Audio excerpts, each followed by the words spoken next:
It was supposed to be an ordinary night.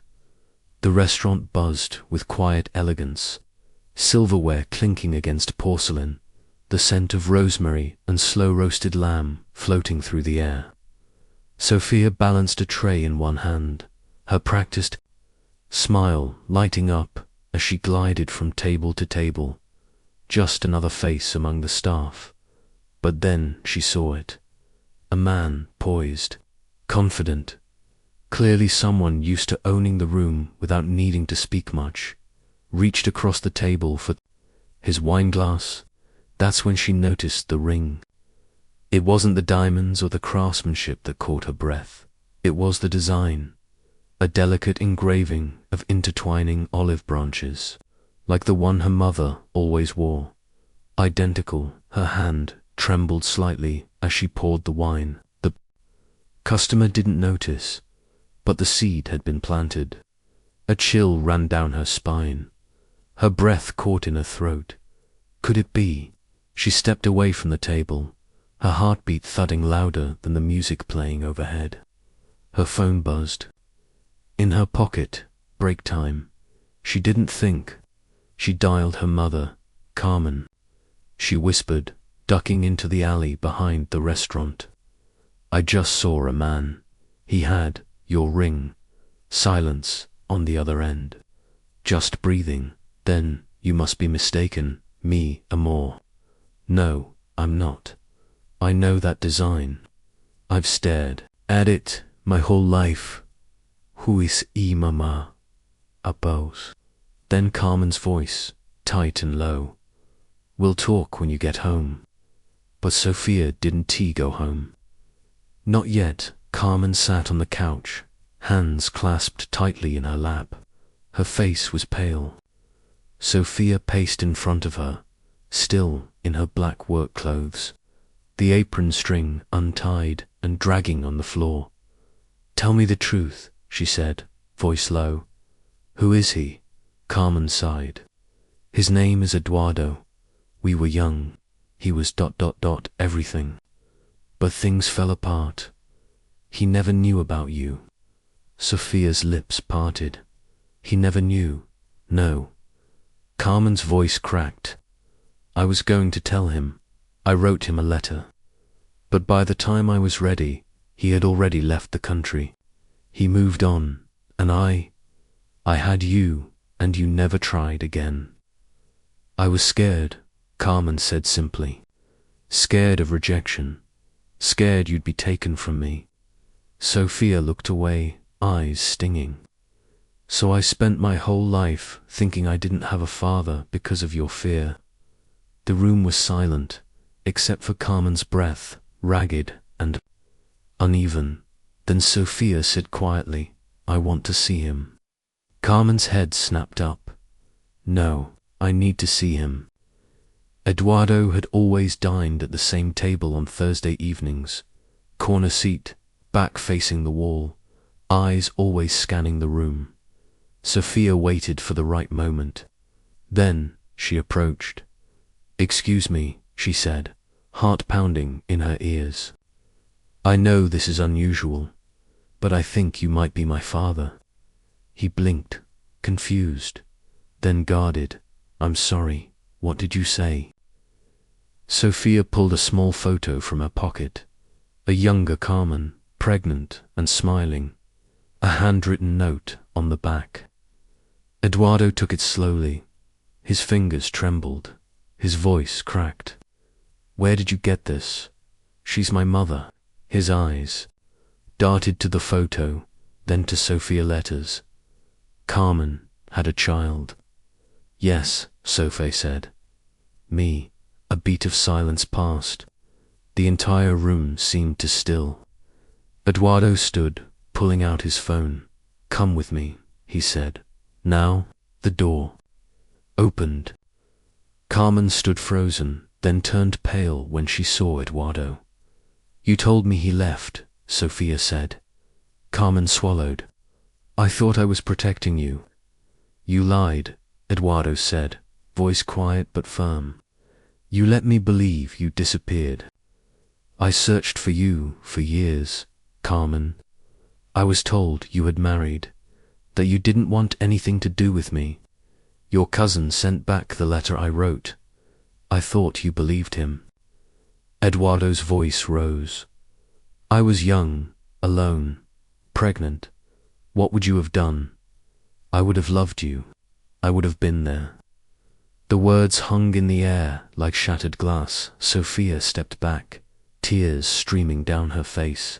"I don't know what's worse, not knowing you existed, or knowing that you both let decades slip away." Carmen reached out, but Sofía pulled away. "I need time," she whispered. The city lights flickered below her. Her thoughts were a storm, questions without answers, truths that felt like betrayals. She stared at the stars, wondering if she belonged to any of them. Could you suddenly learn to love someone who had never been there? Could a stranger really be your father? She didn't know, but she knew this. She had to find out. Sofía didn't sleep that night. Her room was quiet, but her mind wasn't. The image of Eduardo's face, that flicker of recognition, that moment of disbelief, played over and over again, like a loop she couldn't escape. By morning, the anger had settled like dust, not gone, just ... Waiting, she stood in front of the mirror and looked for traces of him in her face, her jawline, her eyes, her posture. For so many years, she had imagined her father as a blank space. Now, that space had a name, a voice, a ring. When Carmen entered the kitchen, there was a heavy silence between them. Carmen reached for the coffee pot, but Sofía's voice cut through the air before she could pour. "He wants answers. So do I." Carmen turned slowly, her face lined with exhaustion. "I never meant for you to get hurt," she said. "But you did," Sofía replied. They sat across from each other, a quiet battle of truths waiting to be told. Carmen reached into a drawer and pulled out an old photo album, the edges worn and the pages faded. "I was 19 when I met him," she began, her voice soft with memory. "He was already studying business, confident, elegant, out of my league, really. But he looked at me like I was the only person in the room." Sofía flipped through the pages. A young Carmen, eyes bright with hope. A man beside her, Eduardo, smiling like the future was wide open.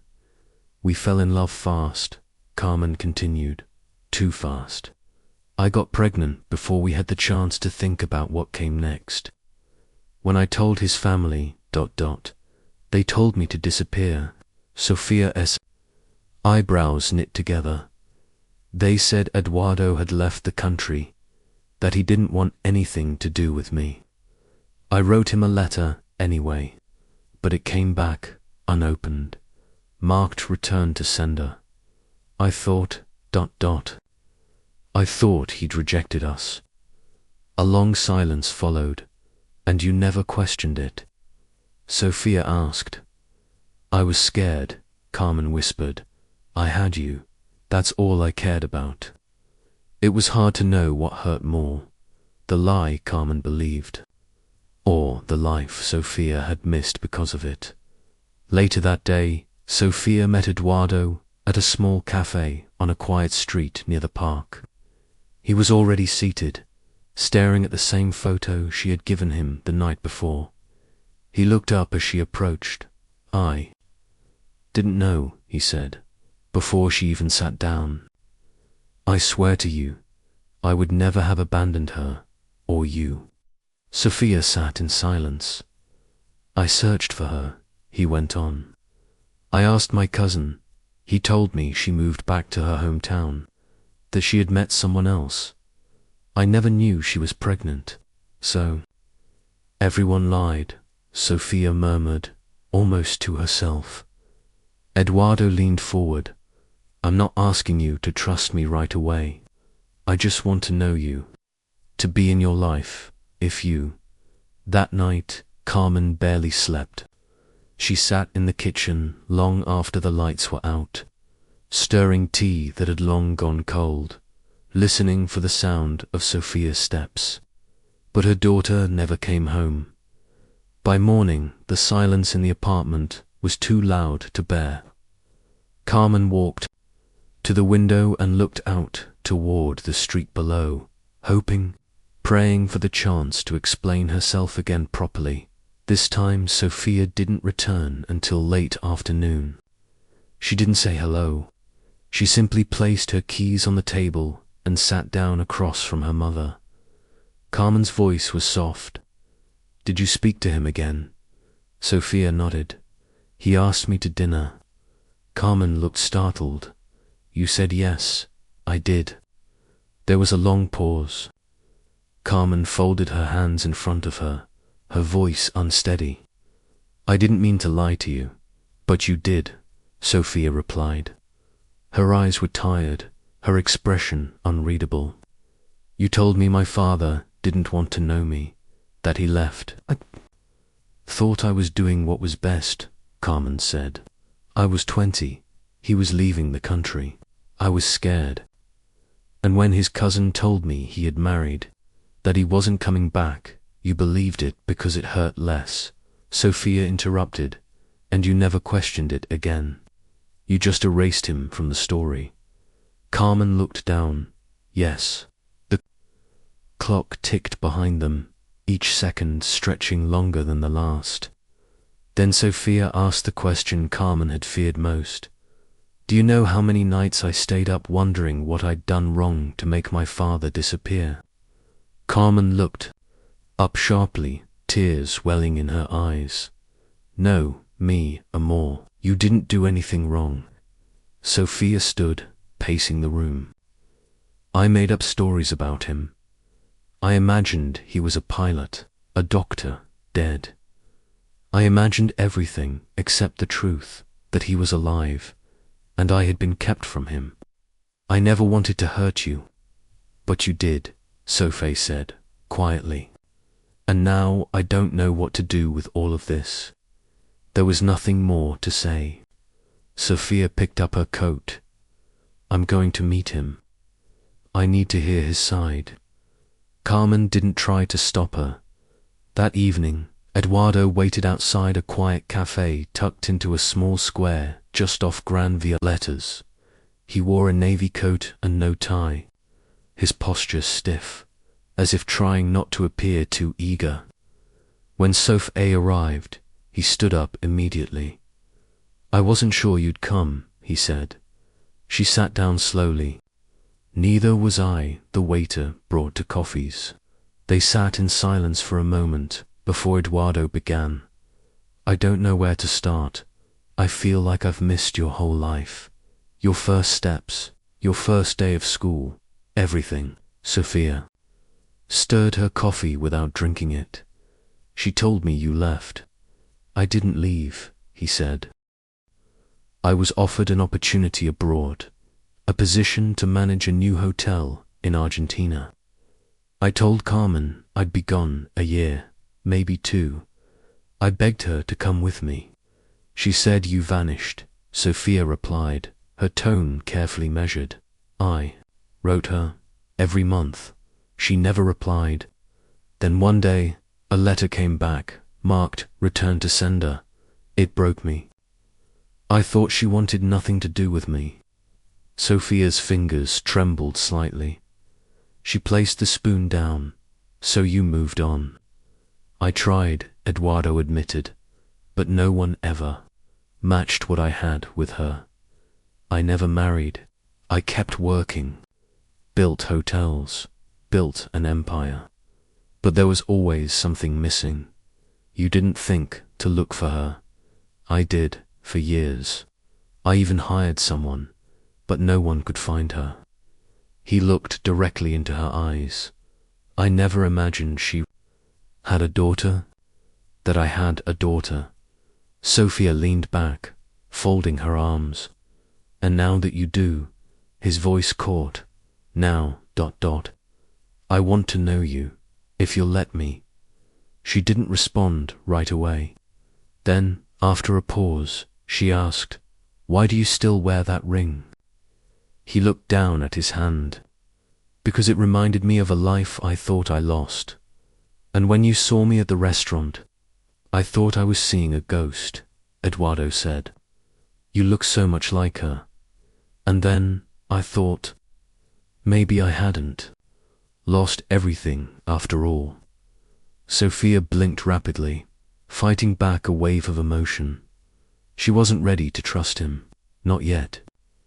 But something in her heart had softened, just enough to open the door.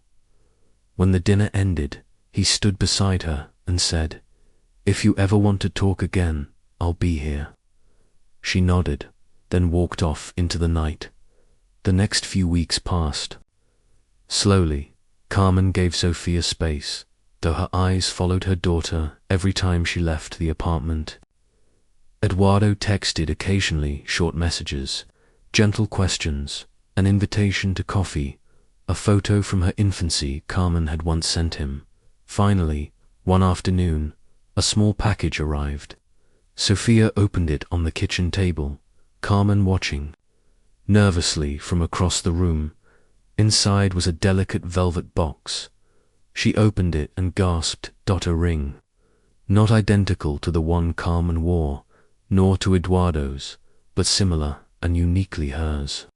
Made of rose gold, with the same olive branch engraving and a small sapphire embedded in the band.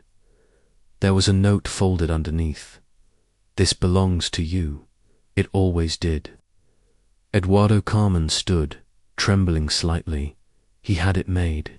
Sofía nodded. With trembling fingers, she slid the ring onto her finger. And then, unexpectedly, she began to cry. It wasn't a dramatic sob, just a quiet, steady unraveling. Years of not knowing, years of pretending she didn't care, all of it breaking loose in a moment. She whispered, "Papa." Carmen stepped forward. "Did you just call him?" Sofía wiped her face. "Yeah, I did." For a second, Carmen didn't move. Then she reached out and pulled Sofía into her arms. They stayed like that for a long time, mother and daughter, joined by a truth that hurt but finally set them free. And for the first time since that night at the restaurant, Sofía felt something she hadn't felt in years. Hope for the first time in her life. Sofía wore a ring that felt like it belonged, not because of the metal or the stone, but because of what it meant. An invisible thread had finally been pulled into the light. She wore it almost every day now, twisting it absent-mindedly when she was nervous, like a secret she didn't quite know how to hold. Eduardo reached out more often, at first through small messages, then quick phone calls. One afternoon, he sent her a photo of a seaside hotel he had once opened in Portugal, along with a simple caption, "This is where I imagined raising a family." Sofía saved the message, though she never replied. Then one Saturday morning, Eduardo called with a question that caught her off guard. "Would you have dinner with me?" And Carmen Sofía hesitated. The idea of the three of them together in the same room was hard to picture. There was too much still unsaid, too much history trapped beneath the surface. But something inside her said yes. That night, they met in a quiet restaurant, far from the center of Madrid. Carmen arrived first, wearing a soft blue dress Sofía had helped her pick out months earlier. Eduardo came soon after, dressed simply, like he didn't want to intimidate anyone. The conversation began politely.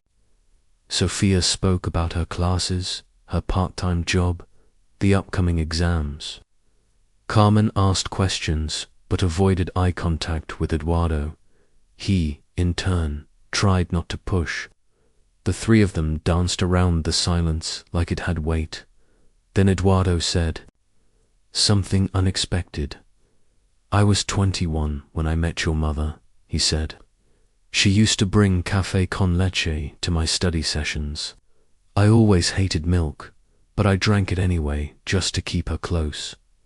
Carmen glanced up, surprised. Her lips pressed together, but she said nothing. She left a scarf at my apartment once, Eduardo continued. Bright red. I kept it for years. I think I still have it somewhere. Sofía looked at her mother. Did you know that?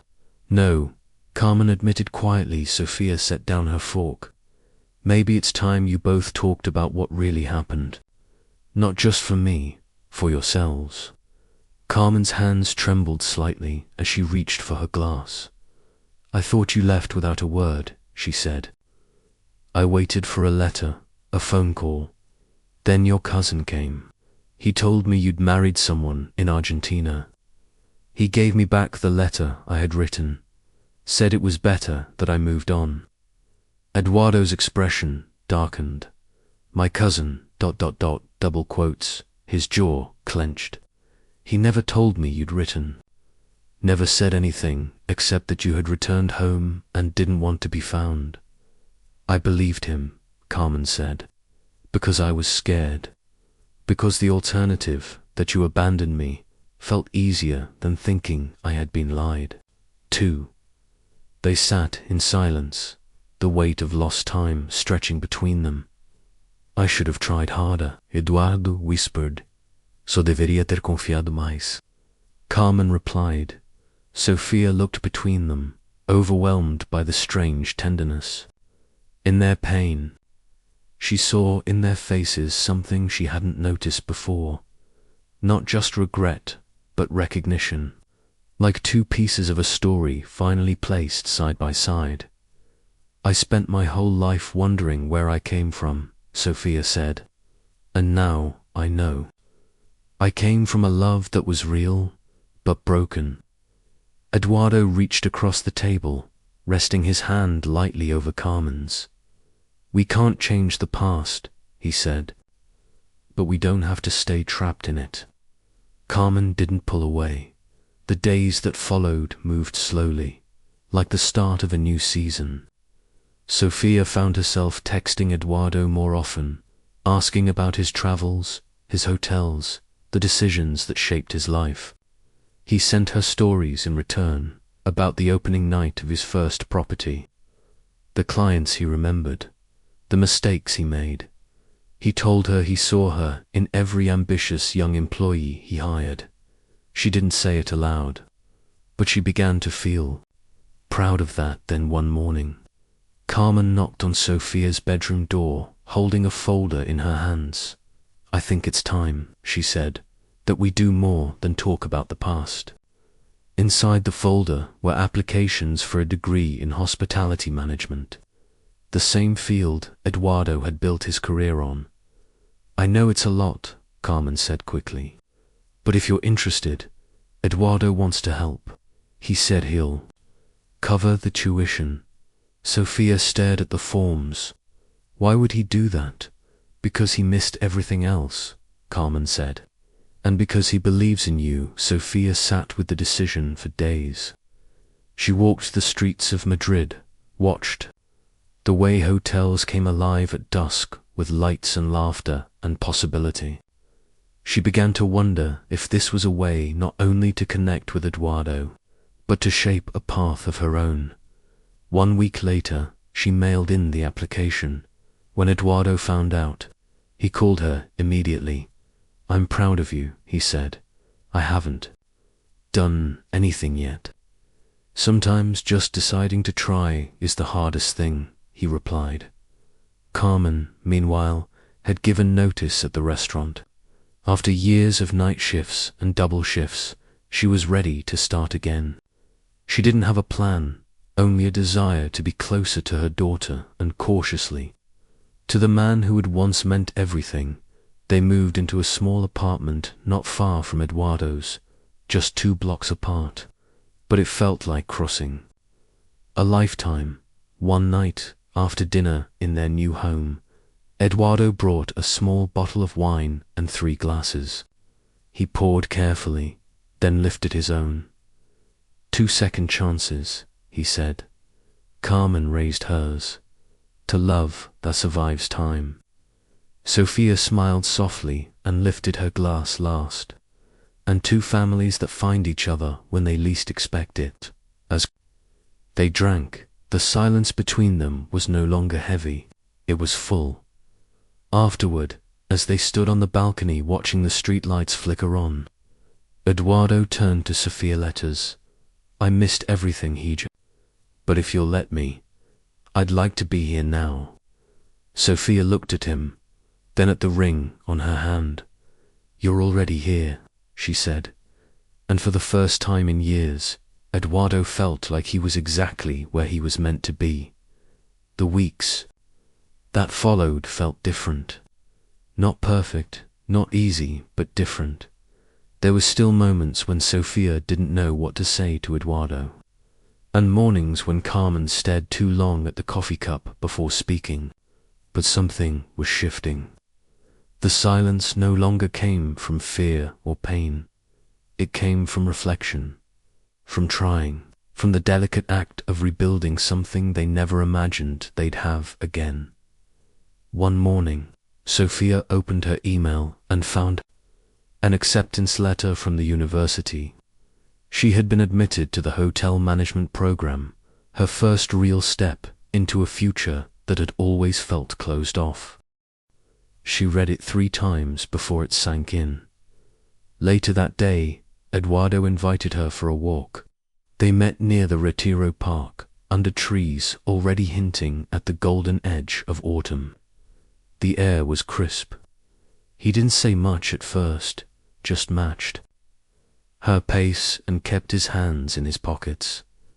Finally, he looked over at her and said, "When I was your age, I didn't know what I was doing either."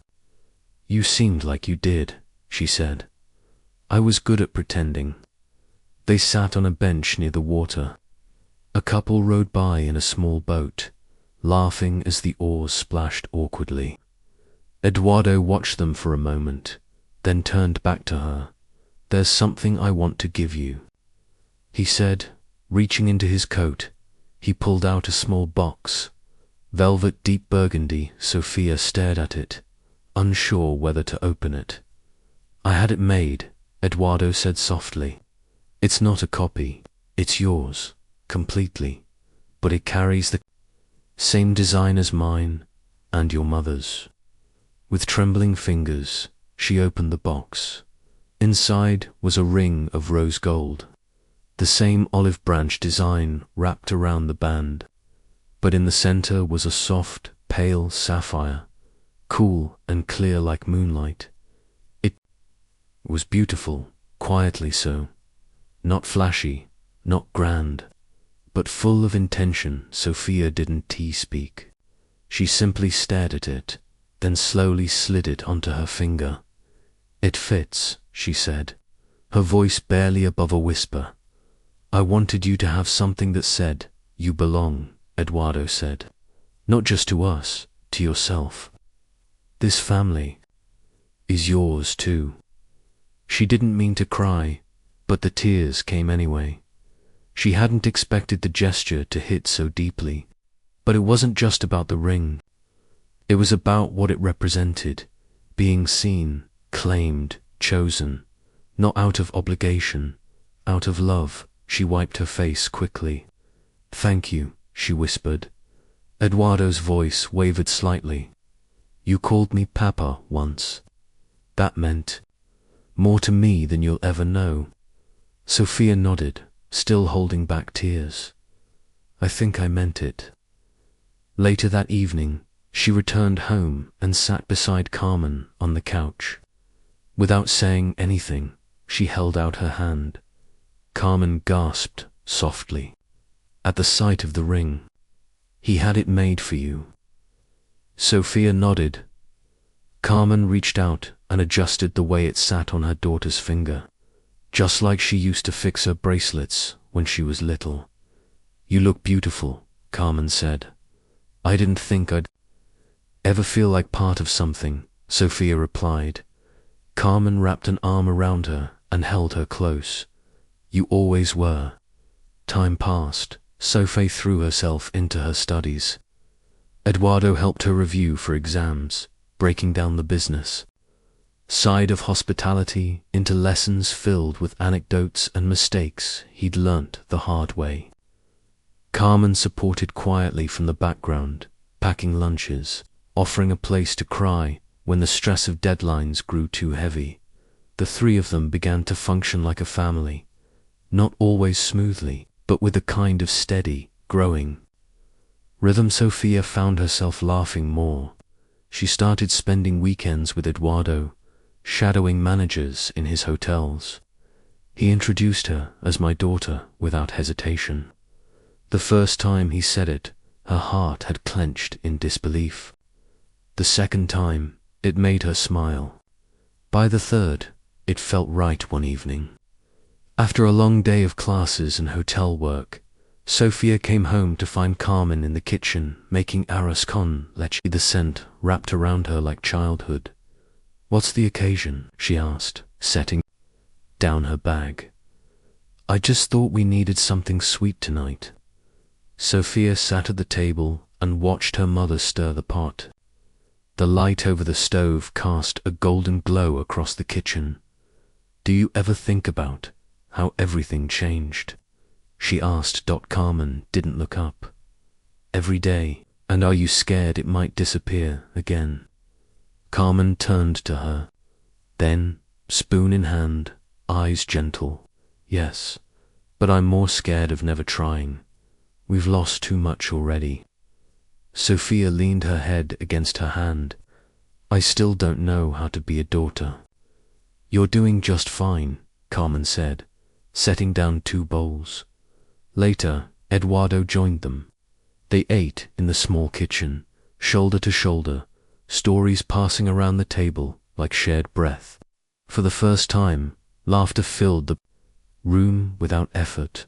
After dessert, Eduardo stood and raised his glass of wine. "I'd like to make a toast," he said. Carmen looked up, surprised. "Here, why not?" He cleared his throat. 2 second chances. They don't erase the past, but sometimes they give us just enough light to stop being afraid of it. He looked at Carmen, "To the love I thought I lost." Then he turned to Sofía, "Letters, and to the daughter I never knew I had, but now can't imagine life without." Sofía raised her glass last. Her voice was steady, though her throat was tight. "To the 3 of us, because we didn't find each other by accident, and because love, when it's real, waits." They clinked glasses. No big speeches followed. Just the quiet understanding that something sacred had happened. And later that night, as Sofía lay in bed with her hand resting gently over the ring, she whispered to herself, "I have a family, not perfect, not untouched by pain, but real. And hers." The days unfolded like petals, slowly, delicately. Not every one bloomed fully, but enough did that Sofía began to feel something close to peace. Her studies progressed, and she quickly stood out in her class. Professors praised her curiosity. She listened like someone trying to catch every piece of wisdom time had stolen from her family. And every evening, she'd return to a home that now felt different. Not because the furniture had changed, but because the air carried new warmth, an invisible closeness built day by day. One afternoon, Eduardo invited her to visit one of the family's oldest hotels, a property just outside Madrid, once considered the crown jewel of his portfolio. They walked the marble halls together, Eduardo explaining each decision, why the fountain had been placed in the courtyard, why the tiles bore olive branch carvings. "I added those after Carmen left," he said, his voice softer now. "I never told anyone why, but I think part of me hoped she'd see them one day." Sofía paused beside one of the tiled walls, running her fingers over the engraving. "I always thought you built this world because you wanted power. But now, I wonder if it was just a monument to something you lost. Eduardo looked at her, quiet for a moment. It was a monument, but now it's a second chance. That evening, they returned to Madrid, and as they approached Carmen's apartment, Eduardo slowed his steps. "Would you have dinner with me?" he asked. Sofía blinked. No, he said with a shy smile. "Not you, her." Carmen stood in the doorway when they arrived. Her eyes moved from Eduardo to Sofía. Already sensing what had been asked, Sofía turned to her mother. "He's asking for dinner. Just the two of you." Carmen hesitated. "After everything, maybe at S-time," Sofía said. That weekend, Carmen met Eduardo at a quiet restaurant overlooking the river. It was the same place he had taken her decades ago on the night he first told her he loved her.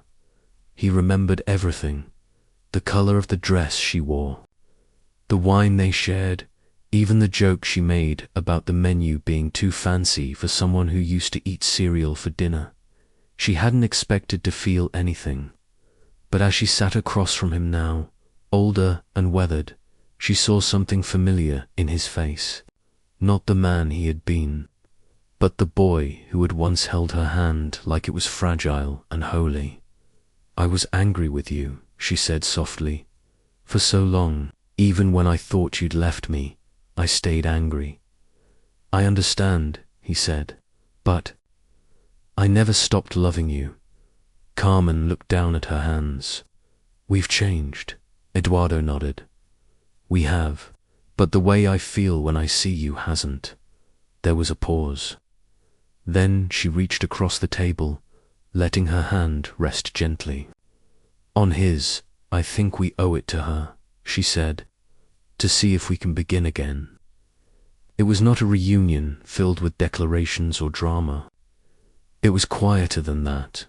Two people meeting again with gentler hearts, choosing not to rewrite the past, but to start a new chapter alongside it. The following weeks reflected this soft shift. Eduardo began spending more time at Carmen's apartment, and the three of them found a strange, wonderful rhythm. Dinners at home, walks on Sunday mornings, study sessions that turned into storytelling nights. Then, one evening, as Sofía returned home from class, she found Carmen at the kitchen table holding a stack of papers.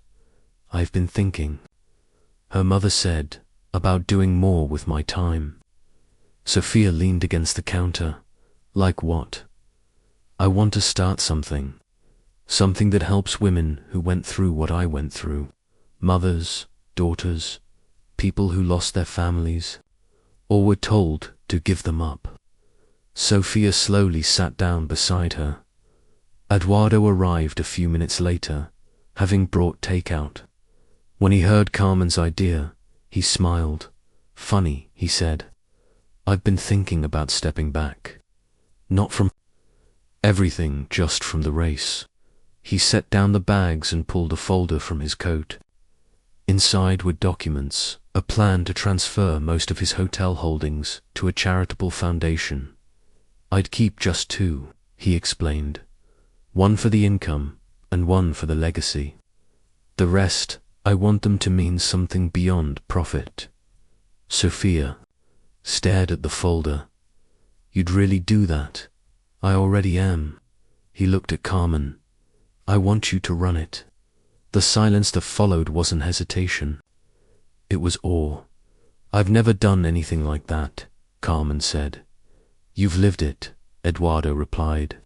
"No one else could lead it better." They spent the rest of the night talking about names, about missions, about how pain can become purpose. And by the end of the month, the foundation had a name: Races. New Roots. Carmen became its director. Eduardo, its primary benefactor. Sofía watched it all unfold, feeling like the roots beneath her own life were finally holding. She began to dream bigger. She imagined running one of the hotels one day. She imagined changing the industry from the inside, making it warmer, more human. Not just about rooms and rates, but about connection. During a quiet dinner at home, she shared those dreams aloud. Carmen listened, eyes full. Eduardo, across the table, said only 4 words. "You already inspire me." Sofía smiled. "I'm just getting started." Madrid was warmer now. The seasons had begun to shift, spring giving way to long, golden evenings and streets blooming with quiet life. The city pulsed gently, and in the stillness between moments, Carmen found herself remembering, not the pain, not the silence, but the boy who had once looked at her like she was a future he could hold in his hands. She stood by the window, watching as Eduardo spoke with Sofía in the courtyard below. Their laughter reached her like an echo from another lifetime, and for the first time, she didn't look away. Later that week, Eduardo invited her to the hotel terrace, where they had shared their first kiss. It had been renovated since then. New chairs, modern lighting, sleeker lines, but the air felt the same. He had arranged a simple dinner, wine, candles, and the kind of soft background music that filled the space without demanding anything. Carmen sat across from him, quiet. "At first, I thought I'd buried this place in my memory," she said, "but it still lives." "I never stopped coming here," Eduardo admitted, "even when it hurt." He reached into his jacket and slid a letter across the table. "I found this recently, in a box my cousin left behind after he passed." Carmen unfolded the paper slowly, her hands trembling before she had even read a word. It was the letter, the one she had written, all those years ago, unopened, untouched. Her breath caught. Her words stared back at her like a version of herself, frozen in time, scared, hopeful, and still believing in something that might have been. Tears blurred her vision. "I waited for an answer," she whispered. "I never saw it," Eduardo said. "He lied to both of us." Carmen looked up, eyes shining. "All these years, all this pain, and it could have been different." "I know," he said gently, "but we're here now, and I don't want to waste any more time." He stood, walked around the table, and knelt beside her chair. "I loved you then. I love you now, and I don't want to grow old without you." Her breath caught. "You're not serious," she said. "I am," he replied. "Maybe we were meant to be interrupted, so that when we found our way back, we'd know how precious." It was. From his pocket, he pulled out a ring. It wasn't new. It was the one he had once offered her, now reset with care. Time had left marks on both of them, but this moment, this question, was whole. Carmen pressed her hands to her mouth, trembling. Then, slowly, she nodded. Double quotes. "Yes," she whispered. "Yes, I still do." The wedding was small, not because they couldn't afford more. Eduardo could have filled a cathedral, but because the love they were honoring didn't need spectacle. It needed truth and space to breathe. They chose a garden on the outskirts of the city, surrounded by olive trees. Friends from the foundation came, a few colleagues, some of Sofía's classmates, no photographers, no media, just people who had seen them break and rebuild. Sofía wore a soft lavender dress and held her mother's hand at the gate. When the moment came, she walked Carmen down the aisle. Step by step, through the path life had forced them to walk apart, now walked together at the altar. Eduardo waited. His eyes never left Carmen's when they exchanged vows. No one cried harder than Sofía Letters. Later, during the toast, she stood before everyone with a voice steady as stone and a heart full of light. "I spent most of my life thinking. I came from nothing," she said. that I was missing half of myself. But the truth is, I came from a love that never stopped trying to return. She raised her glass to second weddings and second lives. Laughter rippled through the garden. Carmen smiled through tears. Eduardo took her hand beneath the table and held it like a promise. In the months that followed, life settled into a rhythm that felt new but deeply right. Eduardo transferred the final hotels to the foundation, keeping only 2 for their livelihood. He spent most mornings at home, reading or cooking or walking through the garden with Carmen. In the evenings, he helped her draft grant proposals, write speeches, refine strategy. She ran the foundation with elegance and fire. Families from across the country came through its doors, parents separated by time, children searching for roots, siblings who hadn't spoken in years. And Carmen, who had once been scared to tell the truth, now stood on stages telling her story to hundreds. "We don't choose how we're broken," she would say, "but we can choose how we heal." Sofía, meanwhile, graduated with honors at the final ceremony.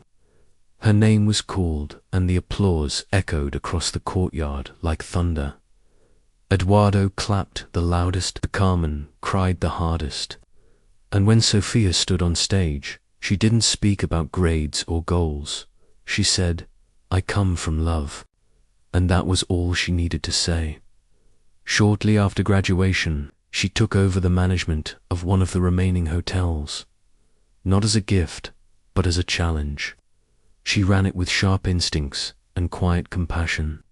Staff who had been there for years said she reminded them of Eduardo in his youth, only calmer, kinder, more precise. One night, after closing, she joined Carmen and Eduardo on the terrace of their home, just outside the city. The stars were out.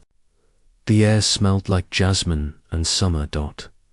As they sipped wine and shared memories, Sofía leaned back and smiled.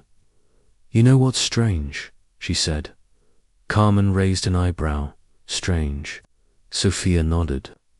"That all of this, the foundation, the hotels, the second wedding, it all started because I noticed a ring." Eduardo laughed softly. "I still remember your face that night. If I hadn't worked at that restaurant," Sofía trailed off.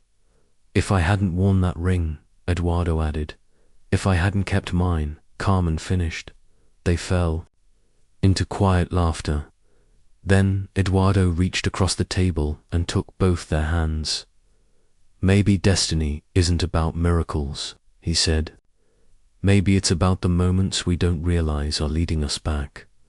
Carmen smiled. "Sometimes the most precious things appear when you stop looking for them." Sofía looked down at her own ring, glowing faintly in the moonlight. "And sometimes," she said, "happy endings come when you least expect them." They raised their glasses. To love. To lost. To finding each other again. The morning of the wedding was quiet. No noise from photographers, no frantic vendors, just birdsong, the whisper of olive branches swaying in the breeze, and Carmen, sitting in front of a mirror with her daughter gently brushing her hair. Sofía adjusted the lace at the shoulders of her mother's dress. Wasn't white. Carmen said she had worn white once and wouldn't pretend to be starting from nothing again. Instead, it was soft ivory, touched with a hint of gold, like light breaking through a cloud. "You look like peace," Sofía said. Carmen turned and smiled. "I look like survival." They laughed, the kind of laugh that comes from two people who've cried every version of pain together. Eduardo waited beneath the trees, where wooden chairs had been arranged in half circles, the altar framed by olive leaves and wildflowers. His suit was simple, his eyes were not. They carried the weight of all the years he'd waited for this, not just for Carmen, but for this family to stand in the light again. Sofía took her mother's hand and walked her down the aisle. Each step felt like memory folding into the present. Carmen no longer carried regrets. She carried love, stitched into every fiber of her dress, every line on her face, every ring of laughter Sofía had helped return to her voice. When they reached Eduardo, Carmen let go of her daughter and took his hands without hesitation. There was nothing theatrical, no speeches, no music, just vows whispered through soft smiles and eyes that had already said everything. "I found you once and lost you," Eduardo said, "but now I choose you." Eyes open, heart whole. "And I choose you," Carmen replied.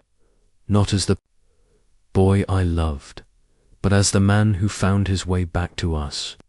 When they kissed, it was quiet, gentle, not the beginning of something, but a return to it. The guests clapped. Sofía cried without embarrassment. Later, during the small reception in the garden, she made her way to the center of the tables with a glass in hand. She stood among family and friends, the hotel staff who had become mentors, the people her mother had helped through the foundation, the strangers who had watched this story unfold and become part of it. She raised her glass.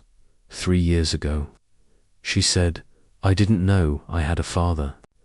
I didn't know my mother had buried part of her heart. I thought I came from broken things, silence, fear, absence." She looked at Eduardo and Carmen, "But what I actually came from was love. Interrupted, yes, but never erased." People began to wipe their eyes as she continued. "They say time heals, but I don't believe time does anything alone. We choose to heal, we choose to forgive, we choose to come back." Her voice softened. "And today I gave my mother away at the altar, but she never really left me. She walked me through grief, through doubt, through the ache of not knowing who I was." She turned toward Eduardo.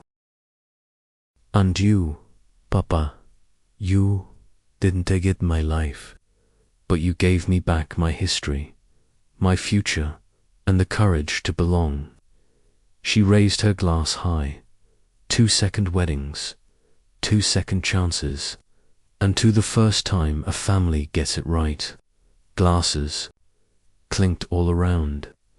Carmen held Eduardo's hand tightly under the table. Later that night, after most guests had left, the three of them remained in the garden. The candles had burned low. The air smelled of lavender and soiled dot. Carmen slipped off her shoes and walked barefoot through the grass. Eduardo followed her, chuckling. Sofía stayed behind for a moment, her hands folded, her eyes reflecting the tiny lights above. Then she walked toward them, reaching into her pocket. "I want to show you something." She pulled out 3 small photos printed on soft matte paper, one of Eduardo, younger, in front of his first hotel, one of Carmen, pregnant, sitting on a bench in the sun, and one of herself, at age 6, missing 2 front teeth and holding a drawing of a house with 3 stick figures. "I used to tell myself this house didn't exist," she said, "that it was just a picture." She handed it to them, gently. "But I think I was always drawing us, even before I knew it." Carmen touched the drawing with her fingers, reverently. Eduardo looked down at it like he'd just found something sacred. Then he lifted his hand. "I want to show you something too." From his coat pocket, he pulled out a small case. Inside were 2 rings, his and Carmen's, original and worn. And beside them, a third, Sofía est. She smiled and slipped it off, placing it inside the case. Eduardo closed it gently. 3 rings, he said. 3 lives, separate once, but never again. He placed the case back in his pocket. They stood in silence, the night wrapping round them. The olive trees rustled softly in the breeze. The stars flickered, and somewhere in the stillness, Carmen said, "We survived everything time tried to take from us." Sofía replied, "And now we get to build what it couldn't touch." No one spoke for a long while. There was nothing left to explain, only the quiet joy of what had been reclaimed. They walked back toward the house, three shadows crossing the grass under the moonlight, side by side, hand in hand. It was a quiet night in late summer.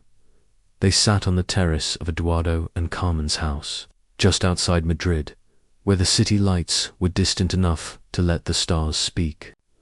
A gentle breeze carried the scent of rosemary from the garden, and the wine in their glasses caught the glow of the lanterns above them. Sofía leaned back in her chair, barefoot, relaxed, laughing softly at something Eduardo had just said. Carmen sat across from her, swirling her wine gently, her shoulders loose, her expression open. It had taken years to arrive at that kind of ease, years of building something from memory, from pain, from choice. Sofía looked up at the sky. Thoughtful. "You know what's strange?" she asked. Eduardo tilted his head. "What?" "That all of this," she said, gesturing around to the house, the glasses. "The air between them started because I saw a ring." Carmen smiled. "The one on his hand," Sofía nodded. "If I hadn't been working in that restaurant that night, if I hadn't noticed the engraving, if I hadn't worn it," Eduardo added. "If I hadn't kept mine," Carmen said. Quietly, Sofía laughed. "We really let a piece of jewelry run our whole lives, didn't we?" Eduardo smiled as he looked down at the ring on his hand, the same one he had worn for decades, though now it seemed to shine differently.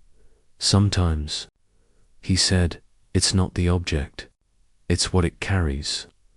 A ring doesn't just circle your finger, it circles back to everything you once thought you'd lost." Sofía looked at her own ring and turned it slowly with her thumb. The pale sapphire shimmered under the light, like a secret it was still keeping. "I used to believe coincidences were just accidents," she said. "But now, I think they might be invitations." Carmen raised her glass. "Two small things that lead to big truths." Eduardo lifted his own, to the second chance hiding in the first detail. And Sofía, softly, to finding what you didn't know you were missing. They drank, and the silence that followed wasn't empty. It was full. Full of things that didn't need to be said anymore. Carmen turned to Eduardo. "Do you ever wonder how different our lives would have been if the letter had reached you?" "I used to," he said. "But I don't anymore." "Why not?" "Because if I hadn't lost everything," he said, "I wouldn't know how deeply I value having it back." Carmen reached across the table and touched his hand. No words passed between them. None were needed. Sofía stood and walked to the edge of the terrace.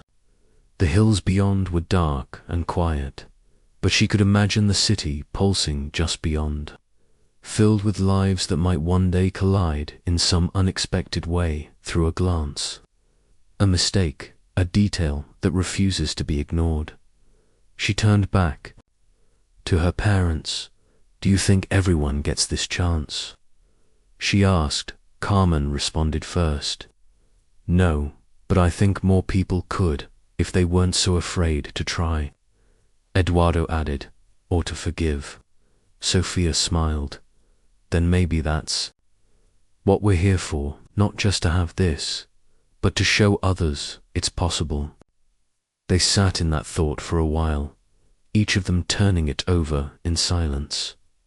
Inside, on a small table near the doorway, the three rings sat side by side, Eduardo's, Carmen's, and Sofía's, resting in a velvet-lined box, the engraving on each catching the soft light from the house behind them, not identical, but connected by story, by blood, by choice. 3 lives, once pulled apart by time, now resting together in the stillness of a night that didn't ask anything from them but presence. Later, as the stars deepened and the lanterns began to flicker out, Sofía whispered, "Maybe the miracle wasn't the ring. Maybe the miracle was that I stopped running long enough to see it." Carmen reached out and pulled her daughter close. "And maybe the miracle was that we finally told the truth."